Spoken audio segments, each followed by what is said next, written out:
Hey guys, welcome back to the channel. I'm Mike and this is Wog. I'm here today to show you what I call my arid environment kit. Yeah, it's a 17 piece. That's 17 pieces, guys, of UCP US military gear. Isn't she sweet?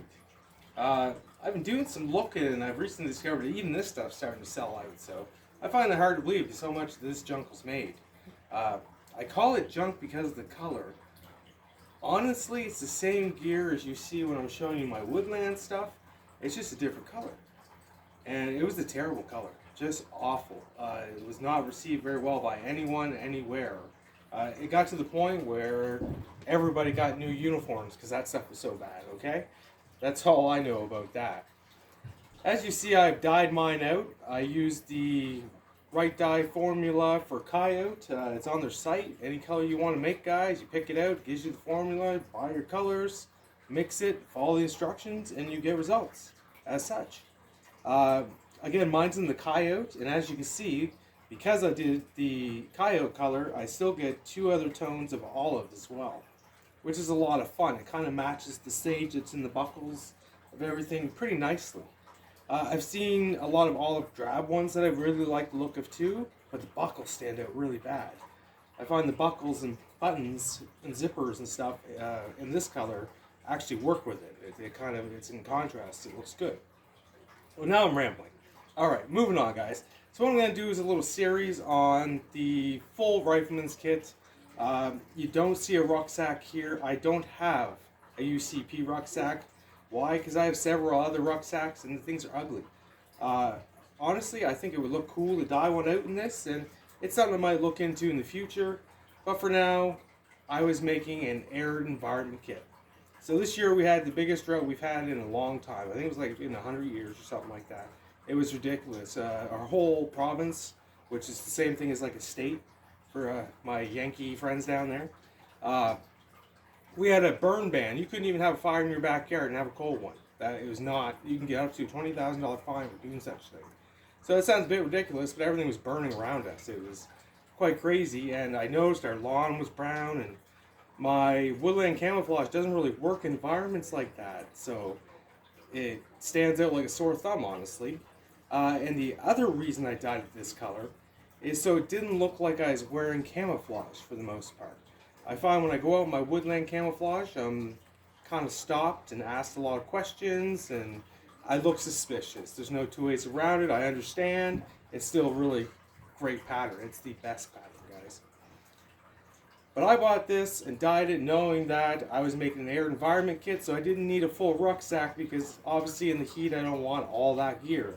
This 17-piece kit should be enough to get anyone through a bug out. What do you think, guys? Like, guys with backpacks, one backpack. Speaking of backpacks, this here is a 3-day assault pack. It actually mounts to the top of your Molly rucksack. This in woodland is my unicorn, guys. It's probably something I'll never get to see or have, but I love the idea of it being out there, and I do have a patrol pack, which is sized down from that was used previously to the 3-day assault pack. So, got 3-day assault pack, hydration bladder here. This actually goes inside of this really well, or you can wear this as a backpack all in itself, and you still get the PALS webbing down the front there, so you can attach any one of this kit that you see in front of me to this little thing and just have that as a kit. You got your water, you got your mags, I guess, you know what I mean? There's a lot of mag pouches here, guys. The potential of how many rounds of ammunition you can carry in this particular setup blows my mind. Why does anyone need that many magazines? I'm not sure. Here in Canada, you're allowed 5. You can have 5 rounds in a magazine. That's it. And we kill things here, guys. Like, we don't need 15, 16 magazines to do that. I'm not making fun. I'm just saying it might be overkill. So I don't use them for magazines. Why am I making fun of people that do? Well, because they can be used for so many other things, guys. So that gets me to the point of this video. This week I'm going to take the time to do every individual piece of kit you see here, go over its dimensions and alternative things you can put into the kits. I want to show you some pretty cool stuff here. This 3-day assault back again. The Woodland one is my unicorn, guys. I still love owning one though. It's a great size bag, and in this color I can wear it around on a hike or on a walk and not look totally crazy, which is great. And the fact that I can slide 3 liters of water into the back of this, and it actually has flaps for it, is pretty cool. That's not where we're starting. We're going to start, I think, at the root of the thing, and that is our FLC. This is a fighting load carrier. This is obviously a 2nd generation. It has a zipper down the middle. My Woodland one's pretty cool. It just has 2 buckles with the belt that goes and connects through here as well. These are multi-use things, guys. Anything you see here can connect on here. Anything you buy off Wish, Temu, any of our Chinese stuff, it's still going to mount to this just the same way. I actually do mount a couple pouches like that to this particular setup. The olive really matches with this color really well, guys. So I'm telling you, look into the Kaio formula. I don't know if this is doing it justice, but it's a really great color. And it's not even that bad against Woodland. As you can see, it's not too shabby, right? You think about layering that all on top, and you run through any woods in the northern region of the States in Canada, and it looks like that. It's pretty neat. So the FLC was designed in the 90s to replace load-bearing vests, so to speak, and turned it into load-bearing equipment. And what they did differently is not attach a belt to the bottom of it. These were designed to be put over top of plate carriers, or flight jackets. So they're very adjustable, up, down, around, back to side, and they're very open, which is really nice to keep things aired, right? And you still get pals webbing all the way around the whole perimeter.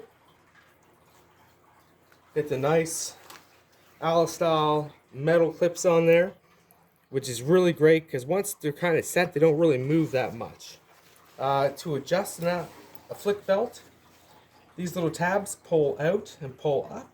You slide and slide into new panels. So if I was the smaller fella, I'd be coming into here more, right? Just remember, the more you close that, the less pouches you can put around it.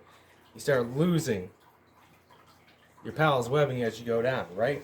So sometimes being a bigger guy pays off. You get more pouches. That's what I'm saying. On the front here, as you see, it's all mesh, which is much better for in the summer months, or even run around the winter time so you don't get sweat spots, right? There is a place here to sling your rifle. These can be used for other accessories. A lot of people just put a little hook on there and use them for your gloves, anything, right?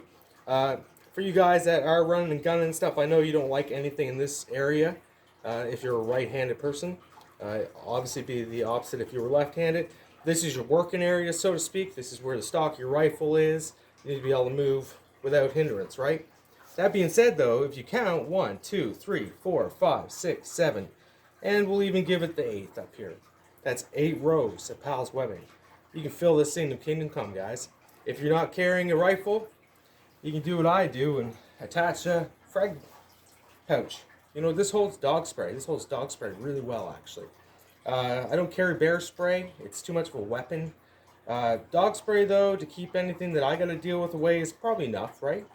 And again, this will mount anywhere up here, anywhere along here, wherever you'd like. But still, you get all the way to the top with this. It does have the sternum strap here, which for some reason is really long. I never quite understood, but then I started thinking about it.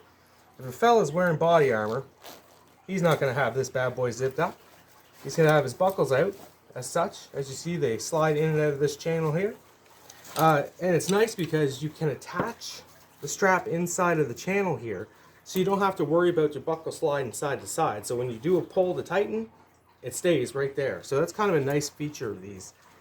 Previous model didn't have that, honestly. It would move around freely inside of there, except for the back where you put the tabs in, right? Anyway, so the reason it's so long is because you might have a spread like this when you're wearing a vest, right? So then you pull that over and it's not nearly as long anymore, right? They have beautiful hardware on them. This is all YKK zippers. I believe that is that's a number 10. I've used that size before and I know like that is a big, strong zipper.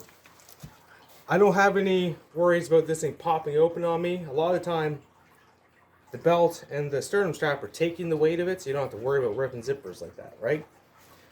So as we said, there's 8 rows, Pal's webbing down here, and you can set this up in any manner you'd like. If you want to know how it's supposed to be set up, we'll get to that at the end of all the pouches. We'll talk about all the pouches, measure all the pouches, and say, this is a rifleman's kit. Just like that. That's how you set it up. There's a saw gunner kit, there's a corpsman kit, and there's also a grenader's kit with like 40 mil shell things all over it. So that's pretty neat. There's even a pistol one out there, guys, but I've never seen one set up properly, honestly, so I couldn't tell you. But I have seen all the other ones done. So I don't have saw pouches, and I don't have corpsman pouches. I do have an IFAK. So we'll do your basic rifleman's kit, which was the most sold one, of course, right? That's the one most people got. And we'll talk through the pouches and alternative uses for them. So today we covered the flick here. There's not a lot more to say about that. One thing I will mention though is they do have these cool inside flat pockets. You can set a map in, or just about anything. Again, that's really close to the stomach there. That's a hot spot. I don't know if I'd be putting anything edible in there or lip chap or anything like that, but it's still going to carry a map pretty well. Again, though, if the map is covered in plastic and you put it in there, you're just making it worse, okay? So I don't really know what they were used for, honestly. They don't make a lot of sense to me. But that being said, my next video I'm going to cover from the back to the front, so we'll start with the fanny pack. So, thanks for watching, guys. Like and subscribe, and I'll see you next time.